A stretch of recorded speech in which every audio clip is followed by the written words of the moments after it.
Les enfants admirent encore les mêmes héros de BD que leurs parents. Pourtant, ils n'ont sûrement pas les mêmes habitudes de consommation. L'avènement d'Internet a considérablement bouleversé le modèle économique des librairies. Elle est terrible et elle est destructrice, ça.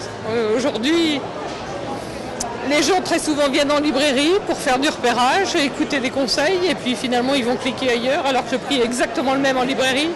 Et ça, il serait temps que les gens en prennent conscience. Les ventes de livres sont passées de 440 millions d'exemplaires en 2012 à 426 millions en 2013, soit une baisse de 3%, entraînant une chute du chiffre d'affaires équivalente. Les librairies ont particulièrement été touchées par la crise du livre. Leur effectif salarial a décliné de 3% en 2011. C'est très difficile, mais comme c'est un métier de passion, on essaye de se battre sur tous les niveaux, de faire plein de choses, de participer entre autres à ce type de salon. Voilà.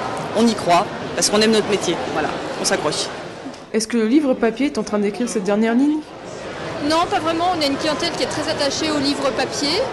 Et puis, dans la mesure où on fait pas mal de rencontres en librairie, les gens viennent et apprécient l'accueil qui leur est fait. Mais bon, les tablettes numériques, c'est pas un livre, c'est pas l'objet livre. Nous, on vend un objet. Avant de vendre du contenu, on vend surtout un objet que les gens ont envie de collectionner, envie d'avoir, toucher, offrir.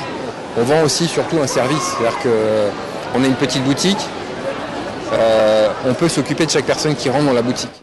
En 2014, 53% des Français ont au moins acheté un livre imprimé dans l'année.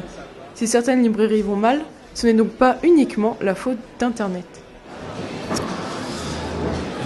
Parce que le prix du livre, même s'il est fixe, il reste malgré tout assez cher.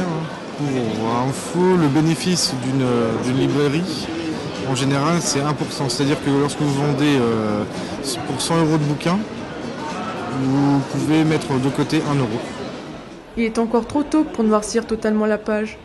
Certaines librairies messines affichent des résultats encourageants. Je vous dis, on a fait un meilleur mois de janvier, un meilleur mois de février et un mois de mars à peu près équivalent à l'an dernier. Tous les créneaux du manga se développent bien, même dans le manga pour adultes. Et pour nous, ça marche bien. La librairie est dynamique. Quel que soit le support, les enfants, eux, ne perdent pas le goût de la lecture.